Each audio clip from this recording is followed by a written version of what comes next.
pájaro enjaulado, por el pez en la pecera, por mi amigo que está preso, porque ha dicho lo que piensa, por las flores arrancadas, por la hierba pisoteada, por los árboles podados, por los cuerpos torturados, yo te nombro libertad.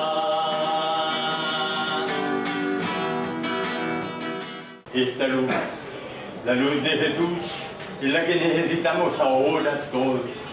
Y en la memoria de nuestros mártires, de un ser tan querido como Monseñor Valencia Cano, recogemos todo el ancestro de Jesús, que ellos hicieron testimonio vivo ahora y que continuarán siendo por medio de ustedes y por todos los que tienen a Jesús como luz del mundo.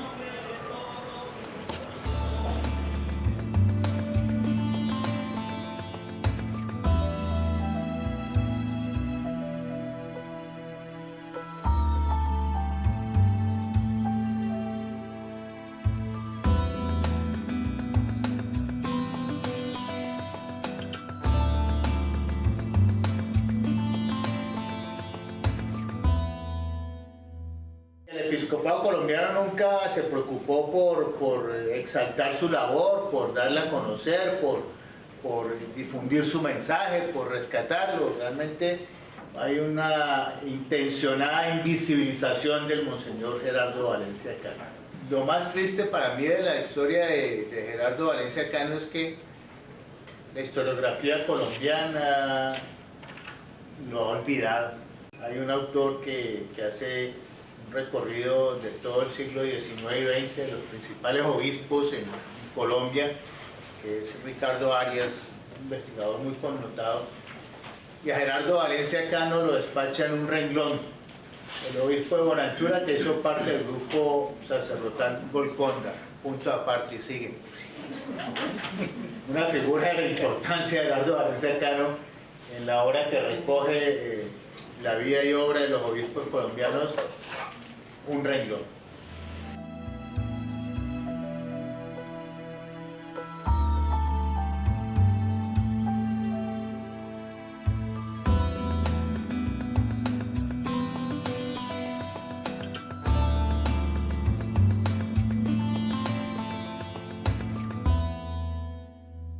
Su solidaridad con el pueblo de Buenaventura era tal que cuando el puerto de Buenaventura empezó el proceso de ampliación, se hacía para poder crear las plataformas para los barcos, se rellenaba la zona que estaba cerca al mar para poder construir sobre ella el puerto. Por supuesto, al rellenar el mar, los barrios que están en la ladera, los de baja mar, el agua sube el nivel y los barrios se inundan. Entonces Valencia Cano, con un grupo de amigos y seguidores suyos, fue y se plantó en el lodo para que siguieran rellenando, y si seguían rellenando lo tenían que tapar a él, pero él no iba a permitir eso. Era una actitud no solamente de testimonio en favor de la pobreza, sino que era una actitud beligerante en defensa de los intereses de los pobres. Y creo que esa pauta empieza a marcarla claramente Francisco. Algunos de los críticos de Francisco insisten hoy que no ha hecho nada, que ha escrito poco, que es más un boom mediático que una actitud realmente transformadora. Yo creo que en Francisco y en Gerardo hay un punto de encuentro, y es no solamente los pobres, sino el testimonio de la pobreza.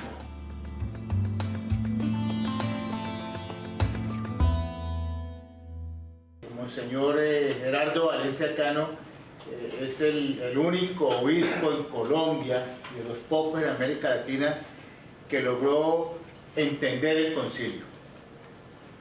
Muchos de los cristianos de los años 60 después del concilio tuvieron que hacer un proceso de renovación, de transformación. Valencia Cano hace parte de la transformación que implicó el concilio. Él participó en las 4 sesiones conciliares y desde luego todos sus biógrafos, yo entre ellos, consideramos que el concilio transforma radicalmente el pensamiento de Gerardo Valencia Cano.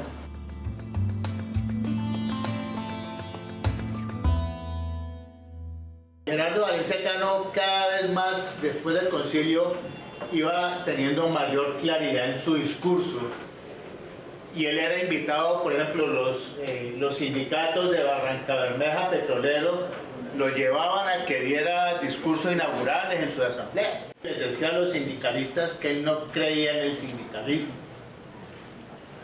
que no creía en el comunismo, que no creía tampoco en el capitalismo y que creía en el socialismo en 1967. Creía en el socialismo, pero un socialismo nuevo, distinto, latinoamericano, en el que los pobres de todas las razas, colores y condiciones crearan su propia nacionalidad latinoamericana. Era un visionario realmente y un adelantado en los tiempos.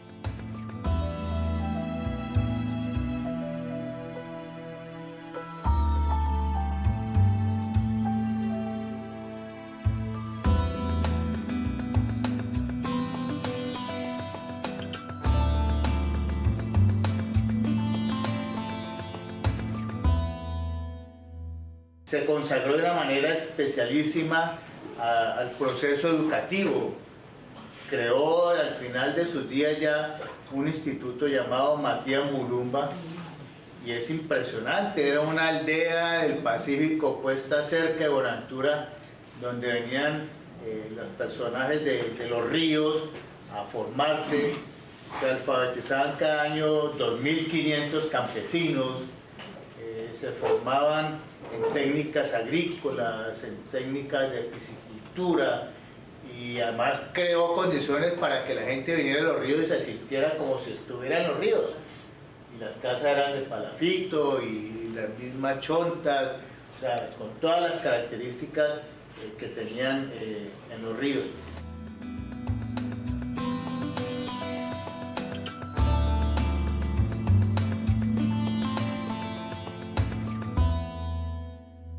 Los gestos de Francisco dan cuenta de su magisterio, entonces solo enumero algunos. Cuando él es elegido, sale al balcón y pide que oren por él, ¿no? Dice, antes de que el obispo bendiga al pueblo, el obispo pide que lo bendigan a él, que oren por él. Esa cercanía, ustedes han visto varias veces que sale el protocolo y va en el papamóvil y hace que se suba. Había una vez un sacerdote amigo, lo hizo subir a un niño. La austeridad en los vestidos, en la comida, en los vehículos donde vive. El tender puentes, lo que hizo entre palestinos e israelíes, cuando vaya al muro que levantaron los israelíes, cuando los convoca en Roma. Es el primer papa que visita la iglesia valdense, que fueron muy perseguidos por la iglesia católica, y va y pide perdón. Lo que hizo en México cuando va a la frontera ante el futuro muro que va a construir Estados Unidos. Le escribió a una carmelita en Argentina que trabaja con los trans, apoyando su tarea. En un pueblo de Italia, él reemplazó al párroco. El párroco tenía visitas a las casas y él se fue a visitar las casas y el párroco no fue. Y la gente pues aterrada, ¿cómo así? A un español que se dedica a rescatar refugiados del mar, le ha dado toda la acogida. El lavatorio que hizo en el que había una musulmana, a los presos, llamó a muchas llamadas telefónicas, pero era muy significativa, una muchacha activista de derechos humanos asesinada, y llamó a sus papás a ofrecerles apoyo.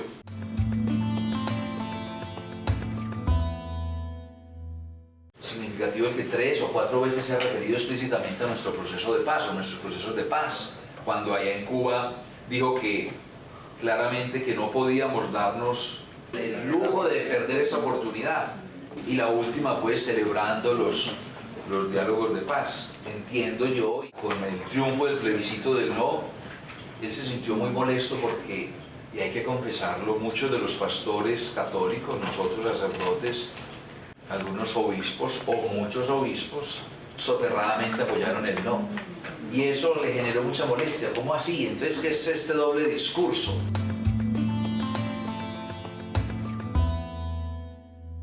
Estamos convencidos que los cambios no vienen del Papa, tampoco.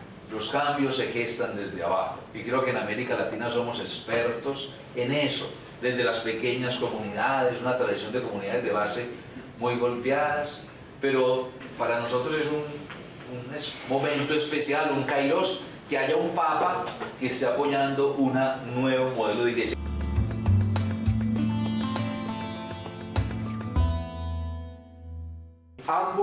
Ambos personajes se unen en una cosa muy importante. Son creyentes, pero que no necesitan la fe para hacer lo que hacen. Ellos son defensores de los derechos humanos, ambos, pero no consideran que la fe sea el elemento que permite defender los derechos humanos. Quiere decir que los derechos humanos están por encima de las fees.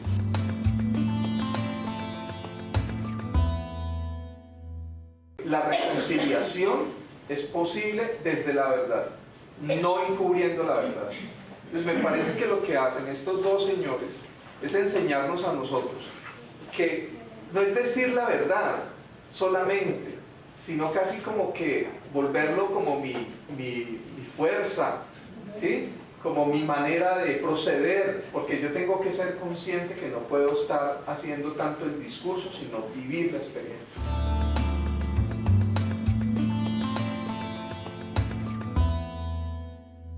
El Espíritu Santo siento yo que es como el gran motor de estos dos personajes, por eso no dejaron de ser profundamente eclesiales y profundamente profetas. Y apelo a una última cosa, y es una expresión de Ivis Conger, que dice: cuando la iglesia no se deja penetrar por el Espíritu, se vuelve clerical, teórica y poderosa. Cuando tú ves una iglesia humilde, sencilla, transgresora, tranquila, acogedora, está en el Espíritu. Y siento yo que eso es lo que yo alcancé como a sentir que podía leerse con estas dos personas.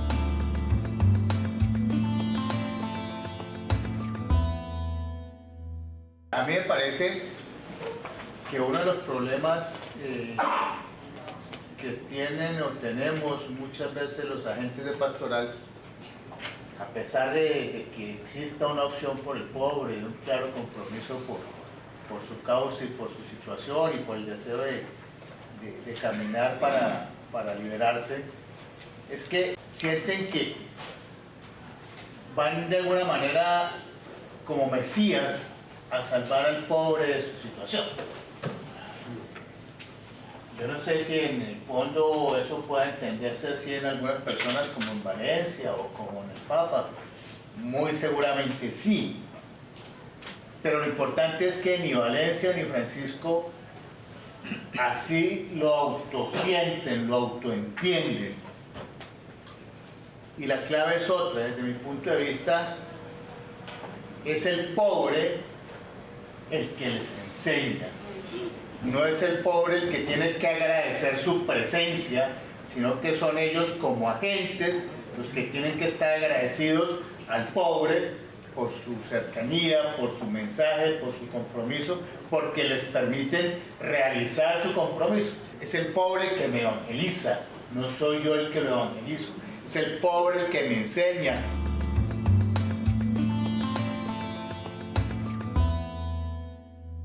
Gerardo Valencia Cano tiene una característica fundamental desde el inicio mismo de su vocación, y es que ven los pobres los destinatarios de su trabajo, de su misión, de su consagración, y es quizá esa una de las características centrales en Valencia Cano, pero que además lo acercan en su figura al Papa Francisco. La opción clara por los más pobres, y eso con el gesto de que su primera salida del Vaticano fue a la isla de Lampedusa, donde llegan los inmigrantes del África y donde muchos han muerto. Y allá decía esto: la cultura del bienestar que nos lleva a pensar en nosotros mismos nos vuelve insensibles a los gritos de los demás. Nos hace vivir en pompas de jabón que son bellas pero no son nada. Son una ilusión de lo provisorio que lleva a la indiferencia hacia los demás. Es más, lleva a la globalización de la indiferencia. El Papa Francisco es un hombre universal. Y yo creo que Valencia Cano descubrió su universalidad desde la perspectiva del pobre. Solo desde el pobre se puede ser universal. El pobre es el único que no es excluyente.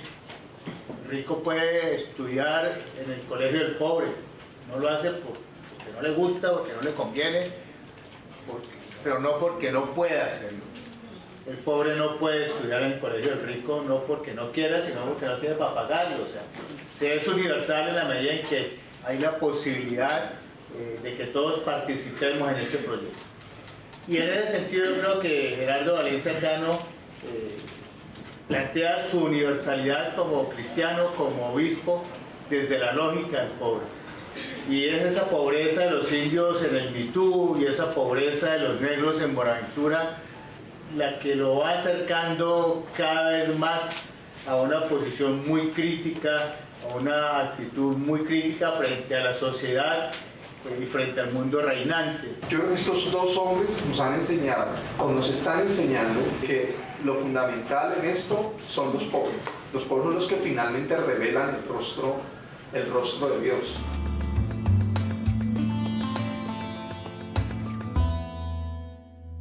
Una de las características del profetismo es denunciar y anunciar. Y el discurso de Valencia Cano siempre fue ese. Denunció la injusticia, pero anunció además una nueva esperanza. Valencia Cano hace una denuncia sobre el Instituto Colombiano de Territorio ICT, porque resulta que se presentó en Buenaventura el costo de la vivienda para las casas pobres valía 2.000 pesos metro cuadrado, ¿comprende? Y en Cali valía 1.000. Entonces, claro, la cantidad de casas que podía hacer el gobierno, entre comillas, para Buenaventura eran muchísimo menor, así las necesidades fueran más grandes. Claramente le decía: ustedes no están haciendo lo que corresponde.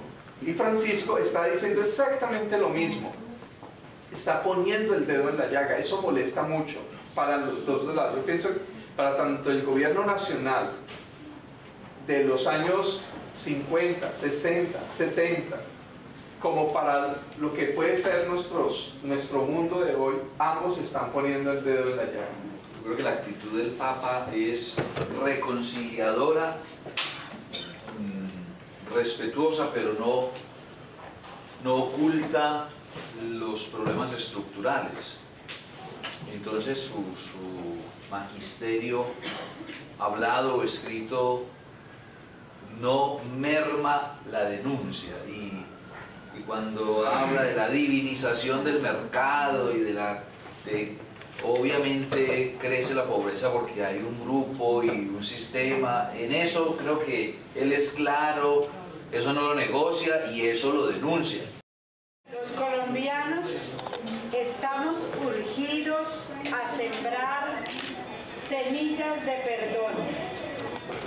Perdón que lleve a la reconciliación sin perder la memoria, para que todas las injusticias, los daños causados tengan reparación.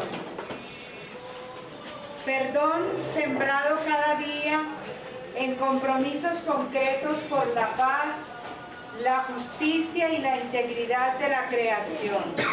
La memoria de nuestros mártires, como Monseñor Gerardo Valencia Cano, es semilla enterrada que ha dado y seguirá dando fruto por una Colombia mejor.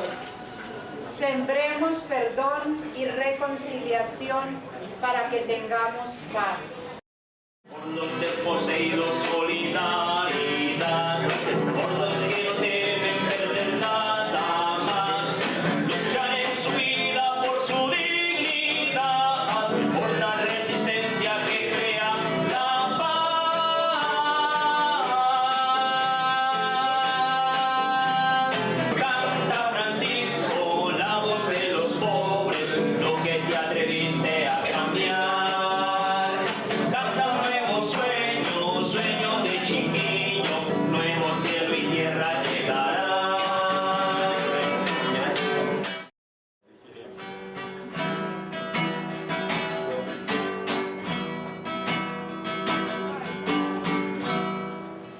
el pájaro enjaulado, por el pez en la pecera, por mi amigo que está preso, porque ha dicho lo que piensa, por las flores arrancadas, por la hierba pisoteada.